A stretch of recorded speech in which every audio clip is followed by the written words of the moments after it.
Mes amis scorpions, bonjour et bienvenue sur la chaîne Tarot à merveille. Pour votre tirage général, ceux qui me découvrent, soyez les bienvenus.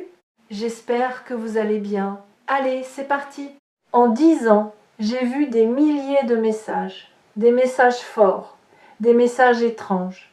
Des messages qui m'ont laissé silencieux pendant de longues minutes, le temps de comprendre ce que je venais de percevoir. Mais ce qui se présente aujourd'hui ne ressemble à rien de ce que j'ai rencontré.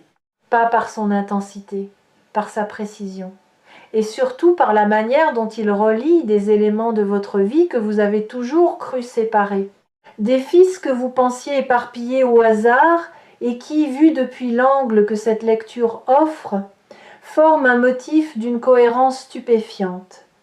Imaginez une pelote de laine emmêlée, le genre de pelote que vous trouvez au fond d'un tiroir et dont les fils sont tellement enchevêtrés que vous hésitez entre la démêler et la jeter. Votre vie, ces dernières années, ressemble à cette pelote. Des fils partout, des nœuds impossibles, des directions contradictoires. Et chaque fois que vous tiriez sur un fil pour essayer de comprendre, un autre se resserrait ailleurs. La frustration de ne pas pouvoir démêler les choses vous a épuisé au point que vous avez commencé à croire que le chaos était votre état naturel, que les choses ne se connecteraient jamais, que la clarté était un luxe réservé à d'autres.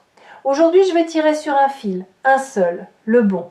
Et quand je le ferai, vous allez voir les nœuds se défaire les uns après les autres dans un ordre qui vous laissera sans voix. Premier nœud, la situation bloquée. Il y a dans votre vie une situation qui stagne depuis si longtemps que vous avez cessé de la considérer comme un problème. Elle est devenue un meuble, un élément fixe de votre paysage intérieur que vous contournez machinalement chaque jour sans plus le questionner. Cette situation concerne un domaine précis de votre existence. Vous savez lequel. Vous y avez pensé en entendant le mot « bloqué ». Votre esprit s'y est rendu immédiatement, comme un doigt qui appuie instinctivement sur un bleu. Ce blocage n'est pas ce que vous croyez. Vous pensez qu'il est causé par des circonstances extérieures, par le manque de moyens, par le mauvais timing, par l'attitude des autres, par une malchance persistante qui semble vous cibler personnellement, et ces facteurs sont réels, ils existent, mais ils ne sont pas la cause du blocage, ils en sont les symptômes. La cause est ailleurs, plus profonde, plus ancienne, et c'est en tirant sur ce premier nœud que nous allons la trouver. La cause, la vraie, est une croyance que vous portez sur vous-même, une croyance si ancienne, si intégrée dans votre fonctionnement, que vous ne la percevez plus comme une croyance, vous la percevez comme un fait, comme une loi naturelle, comme quelque chose d'aussi évident et indiscutable que la gravité.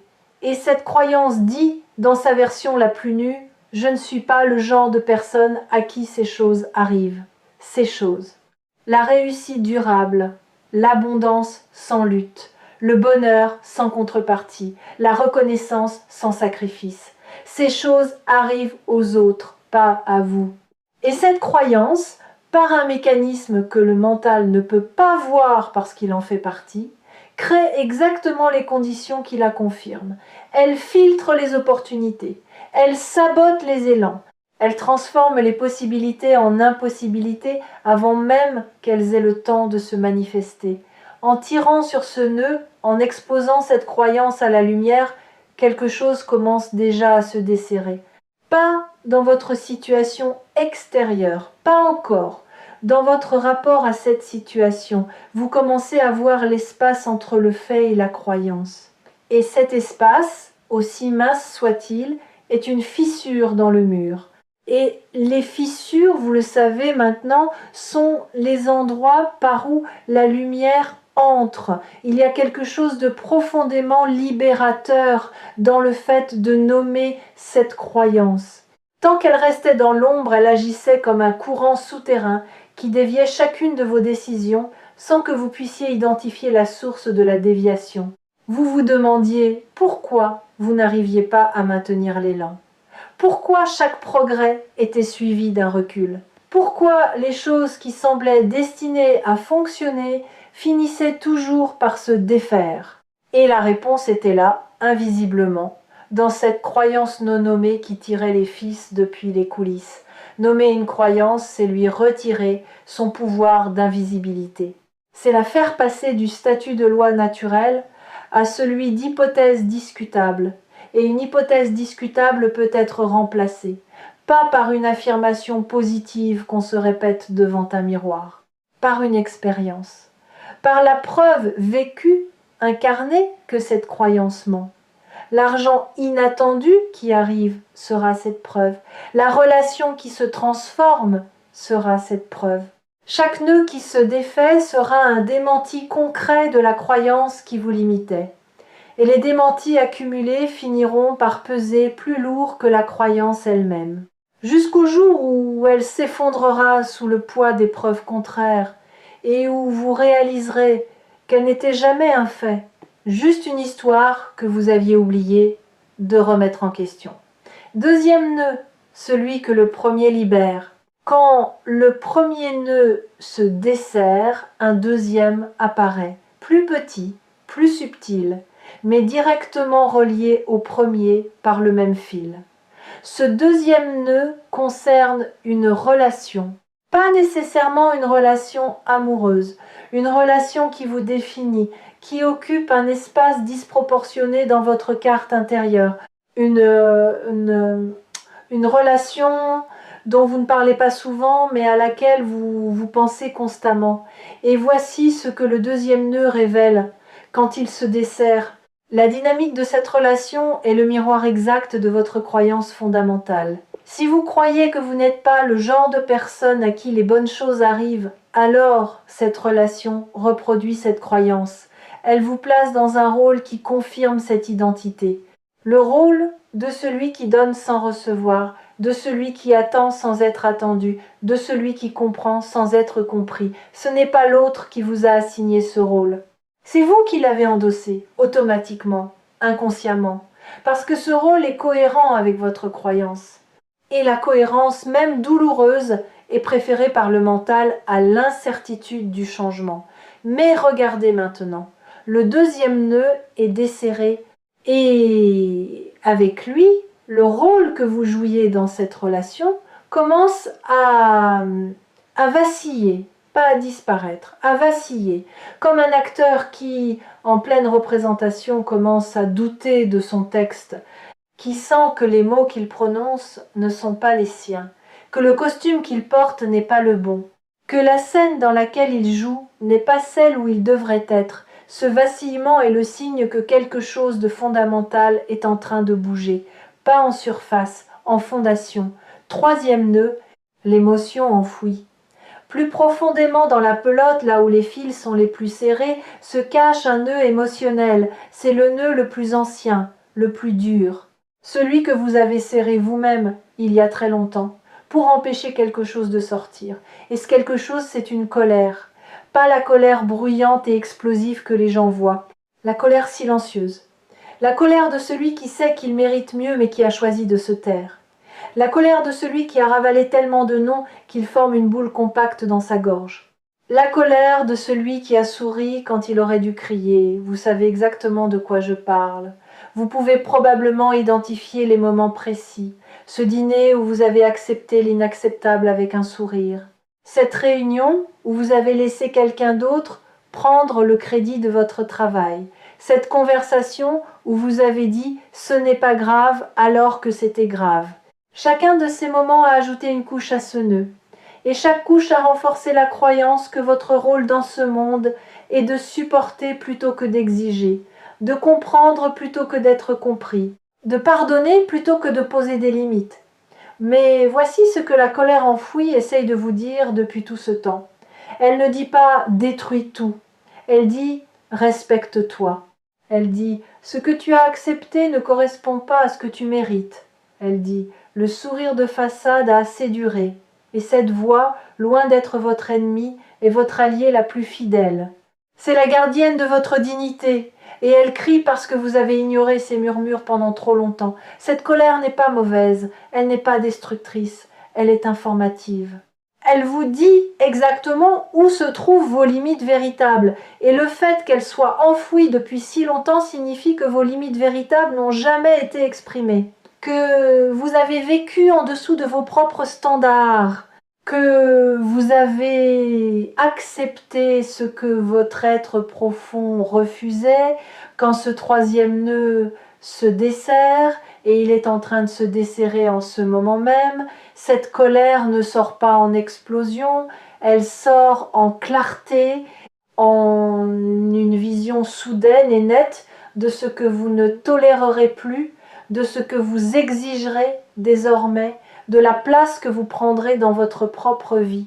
Et cette clarté, née de la colère transformée, est une force que rien ne peut arrêter, parce qu'elle ne vient pas du mental, elle ne vient pas de la volonté, elle vient du lieu le plus authentique qui existe en vous, le lieu où votre vérité attend depuis toujours. Quatrième nœud. La connexion invisible. Voici quelque chose que 10 ans de pratique m'ont appris et que cette lecture confirme avec une force inhabituelle. Les nœuds de votre vie ne sont pas isolés, ils sont reliés par le même fil. La situation bloquée, la relation déséquilibrée, la colère enfouie, ces trois choses ne sont pas trois problèmes séparés, nécessitant trois solutions différentes. Ce sont trois manifestations d'un seul et même nœud originel, et ce nœud originel, c'est votre rapport à votre propre valeur. Quand une personne ne connaît pas sa propre valeur, tout dans sa vie se calibre en dessous. Les finances se calibrent en dessous. Les relations se calibrent en dessous. Les ambitions se calibrent en dessous. Et cette sous-calibration devient si normale, si habituelle, si intégrée dans le fonctionnement quotidien, qu'elle disparaît du champ de conscience. On ne voit plus qu'on vit en dessous de soi. On pense que c'est le plafond alors que c'est le plancher. Laissez-moi vous donner une image concrète. Imaginez un musicien extraordinaire qui jouerait toute sa vie sur un instrument désaccordé. Il compenserait, il s'adapterait, il trouverait des manières de produire de la belle musique malgré les fausses notes. Et les gens autour de lui seraient impressionnés parce que, même avec un instrument désaccordé, sa musique serait meilleure que celle de la plupart. Mais lui, quelque part, sentirait que quelque chose cloche, que le son n'est pas celui qu'il entend dans sa tête, que la musique qu'il porte en lui est plus belle que celle qui sort de ses doigts. Et cette frustration sourde, cette sensation de ne jamais atteindre son propre standard, le suivrait partout. Vous êtes ce musicien. Et votre instrument, c'est votre vie. Votre vie calibrée en dessous de votre valeur, jouée en dessous de votre potentiel, vécue en dessous de ce que vous portez en vous. Et le chamboulement dont parle cette lecture, ce n'est pas de changer de musique, c'est d'accorder l'instrument, de régler chaque corde à la bonne tension, pour que ce qui sort corresponde enfin à ce qui vit dedans, pour que le son extérieur reflète la symphonie intérieure. Ce réaccordage va se produire, il a déjà commencé, chaque nœud défait est une corde réaccordée, et quand la dernière corde sera en place, la musique qui sortira de votre vie vous laissera vous-même stupéfait.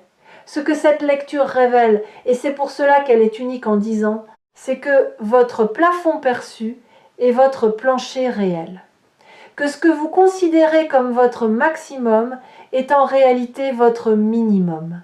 Que tout ce que vous avez construit jusqu'ici, aussi impressionnant que cela puisse sembler vu de l'extérieur, a été construit avec un bras attaché dans le dos. Et imaginez, juste une seconde, ce que vous pourriez construire avec les deux bras libres. Si cette vidéo vous a trouvé ici sur Tarot à merveille, c'est que le moment de détacher ce bras est arrivé. Pas demain, pas quand les conditions seront réunies maintenant, parce que les conditions ne seront jamais réunies selon les critères de votre mental, mais elles sont réunies selon les critères de votre âme. Et c'est votre âme qui a guidé votre clic jusqu'ici. Cinquième nœud, le motif révélé. Nous avons défait 4 nœuds, et maintenant quelque chose de remarquable se produit. Le fil, autrefois chaotique, enchevêtré, impossible à suivre, commence à montrer son motif. comme un tapis tissé dont on ne voyait que l'envers, avec ses fils coupés et ses couleurs mélangées, et que l'on retourne enfin pour voir l'endroit, et l'endroit est beau, d'une beauté que l'envers ne laissait pas soupçonner. Le motif de votre vie est celui-ci. Tout ce que vous avez vécu, absolument tout, converge vers un point. Ce point n'est pas un événement, c'est une prise de conscience, la prise de conscience de votre propre valeur. Chaque épreuve vous a rapproché de cette prise de conscience en éliminant une illusion. L'épreuve financière a éliminé l'illusion que votre valeur dépend de ce que vous possédez. L'épreuve relationnelle a éliminé l'illusion que votre valeur dépend de ce que les autres pensent de vous. L'épreuve de la colère enfouie a éliminé l'illusion que votre valeur se préserve en la cachant. Et maintenant, sans ces illusions, ce qui reste est nu, brut, irréductible. Votre valeur telle qu'elle est, sans condition, sans justification, sans la permission de personne. Laissez cette phrase résonner, sans la permission de personne. Combien de fois avez-vous attendu cette permission ? Combien de décisions avez-vous reportées parce que quelqu'un n'avait pas encore validé votre choix ? Combien de rêves avez-vous rangés dans un tiroir parce que les gens autour de vous ne les comprenaient pas ? La permission que vous attendiez n'a jamais existé en dehors de vous. Elle n'a jamais résidé dans le regard de l'autre, dans l'approbation d'un parent, dans l'encouragement d'un ami, dans le feu vert d'un supérieur. Elle a toujours été dans votre propre cœur, battant, disponible, attendant que vous la réclamiez. Réclamez-la maintenant, pas en la demandant, en la prenant, comme on prend une respiration, naturellement. Parce que c'est votre droit le plus fondamental, et c'est cette valeur nue qui va tout chambouler. Parce que une personne qui connaît sa valeur ne vit plus de la même manière. Elle ne négocie plus les miettes. Elle ne mendie plus l'attention. Elle ne s'excuse plus d'exister pleinement. Elle prend sa place, toute sa place. Et quand elle prend sa place, le monde autour se réorganise. Pas parce qu'elle force quoi que ce soit, parce que sa simple présence, ancrée dans la certitude de sa propre valeur, modifie l'équation. Les finances se réajustent parce que vous cessez de sous, évaluez ce que vous offrez. Les relations se rééquilibrent parce que vous cessez d'accepter les dynamiques qui vous diminuent. Les opportunités apparaissent parce que vous cessez de vous rendre invisible par peur de déranger. Tout bouge, pas d'un coup, comme une réaction en chaîne, domino après domino, nœud après nœud, jusqu'à ce que la pelote entière soit démêlée et que le fil, enfin libre, puisse tisser quelque chose de nouveau. Ce que cette lecture chamboule n'est pas un domaine de votre vie. C'est le fondement sur lequel tous les domaines reposent, votre perception de vous-même. Et quand le fondement bouge, tout ce qui est posé dessus bouge avec lui. Ce qui va se manifester dans les semaines à venir sera le résultat direct de ce mouvement fondamental.